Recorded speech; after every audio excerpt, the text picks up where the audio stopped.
بسم اللہ الرحمن الرحیم۔ فیکٹیکل کے معزز ناظرین کو السلام علیکم۔ ناظرین محترم، ماں کی ممتا جب جاگتی ہے تو وہ اپنے بچوں کو بچانے کے لیے ہر حد سے گزر جاتی ہے۔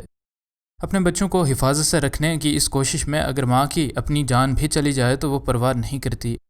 ایسی ہی کہانی اس مادہ ریچھ کی بھی ہے جو اپنے بچے کی جان بچانے کے لیے انسانوں کے پاس آئی، لیکن انسانوں نے اس کے ساتھ کیا سلوک کیا یہ بات بھی دیکھنے سے تعلق رکھتی ہے، اور آج کی ویڈیو میں ہم ناظرین کو اسی بارے میں آگاہ کریں گے۔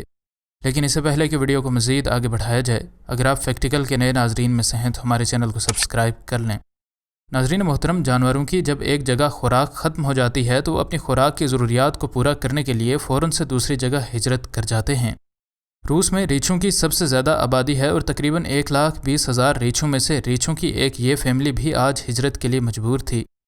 ان کے راستے میں ایک دریا آتا تھا اور اس دریا کو تیر کر عبور کیے بغیر ان کے پاس اس پار جانے کا کوئی راستہ نہ تھا۔ اس مادہ ریچھ کے ساتھ اس کے چھوٹے بچے بھی تھے اور بادل نخواستہ یہ اپنے بچوں کے ساتھ اس دریا کے پانی میں اتر گئی، لیکن بدقسمتی سے اس کے سارے بچے دریا کے اس پار پہنچنے میں کامیاب نہ ہو سکے۔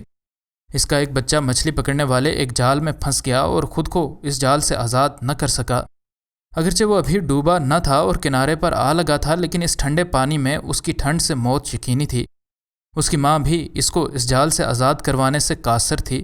وہ تقریباً 6 میل تک مدد حاصل کرنے کے لیے چلتی رہی۔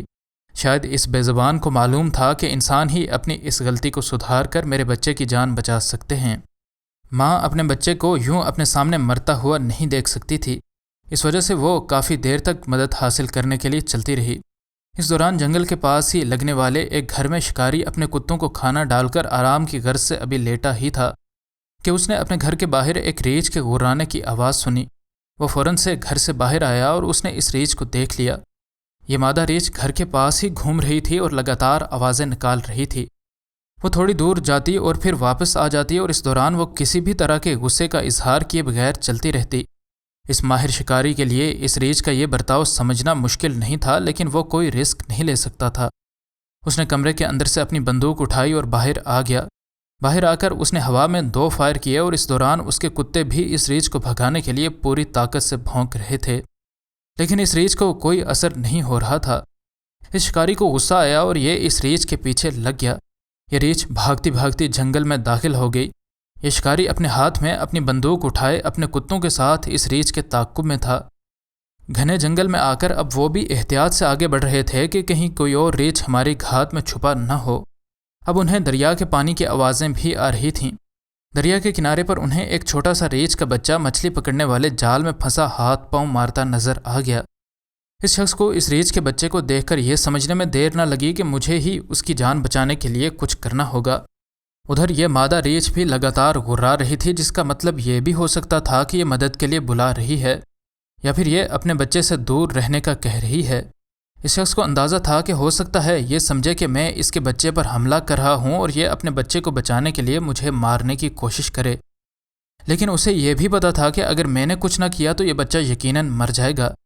اس نے اپنے کتوں پر بھروسہ کر کے آخر پانی میں چھلانگ لگا دی اور اس ریچھ کے بچے کو اس جال سمیت خشکی پر کھینچ لیا۔ اس نے ایک ایک کر کے اس جال کی تاریں اس ریچھ کے بچے سے اتار دیں اور اس دوران اس مادہ ریچھ نے اس کو کچھ بھی نہ کہا، جس کا واحد مطلب یہی تھا کہ وہ خود ہی اس کے پاس مدد حاصل کرنے آئی تھی، اور وہ بھی یہی چاہتی تھی کہ وہ شکاری اس کے بچے کو بچانے میں اس کی مدد کرے۔ اب یہ بچہ اس جال سے مکمل طور پر آزاد ہو چکا تھا اور بھاگتا ہوا اپنی ماں کے پاس چلا گیا، جسے دیکھ کر اس کی ماں کے کیا جذبات ہوئے ہوں گے۔ یقیناً یہ بات بڑی ہی خاص ہے کہ اس حال تک اس شکاری کے دل و دماغ سے اس ماں کی عقلمندی کی یہ داستان نہ گئی، جس کو یہ اندازہ کرنے میں دیر نہ لگی کہ اسے اپنے بچے کی جان بچانے کے لیے انسانوں کی مدد کی ضرورت ہوگی۔ ریچھوں کی سب سے زیادہ آبادی روس میں 1,20,000 ہے اور اس کے بعد سب سے زیادہ ریچھ امریکہ میں پائے جاتے ہیں، جہاں ان کی آبادی 32,500 ہے، اور اس کے بعد کینیڈا میں 25,000 کے لگ بھگ ریچھ رہتے ہیں۔ ریچھوں کی 8 اقسام میں سے صرف ہمالیین براؤن بیئر نام کی نسل پاکستان کے شمالی علاقہ جات میں رہتی ہے، جہاں موجودہ دور میں ان کی آبادی کم ہو کر صرف 150 سے 200 کے لگ بھگ رہ چکی ہے، اور ان کی آبادی اب بھی لگاتار کم ہو رہی ہے، اور ہو سکتا ہے کہ وقت رہتے اقدامات نہ کیے گئے تو ہم اپنے ملک سے اس جانور کو ہمیشہ کے لیے کھو دیں گے۔ ناظرین گرامی، بعض لوگ جانوروں کی مشکل میں مدد کرنے کے بجائے چند پیسوں کی خاطر ان کو مارنے کی کوشش کرتے ہیں، لیکن اصل انسان تو وہ ہوتے ہیں جن کو پتہ ہوتا ہے کہ اس بے زبان نے ان کو کچھ نہیں دینا، لیکن پھر بھی وہ ان کی مدد کے لیے اپنی جان داؤ پر لگانے سے کسی بھی صورت گریز نہیں کرتے۔ مزید نئی ویڈیوز کے لیے ہمارے چینل کو سبسکرائب کر لیں۔ انشاءاللہ ملتے ہیں اگلی ویڈیو میں۔ فی امان اللہ۔